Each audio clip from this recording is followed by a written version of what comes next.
2024 ఎన్నికల్లో ఏం చెప్పామో అవన్నీ చేస్తున్నామన్నారు సీఎం చంద్రబాబు. 2025-26లో 10 సూత్రాలతో స్వర్ణాంధ్ర విజన్ 2047 తయారు చేశామన్నారు. ఒక ప్రభుత్వం సమర్థవంతంగా పనిచేస్తే ఎలా ఉంటుందో భోగాపురం విమానాశ్రయమే ఉదాహరణ అన్నారు చంద్రబాబు.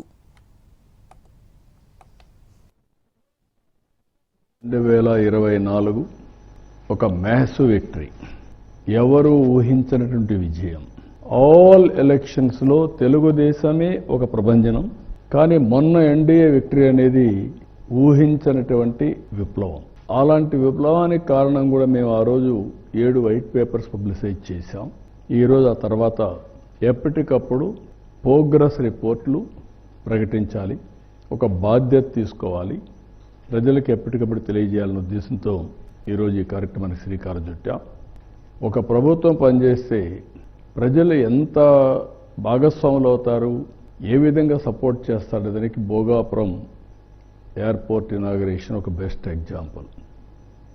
ఉత్తరాంధ్ర కదిలి వచ్చారు. అదొక ప్రాజెక్ట్ కాదు, అది వాళ్ళ కలలకు రెక్కలు.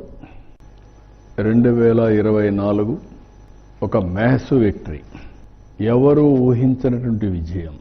ఆల్ ఎలక్షన్స్ లో తెలుగుదేశమే ఒక ప్రభంజనం. కానీ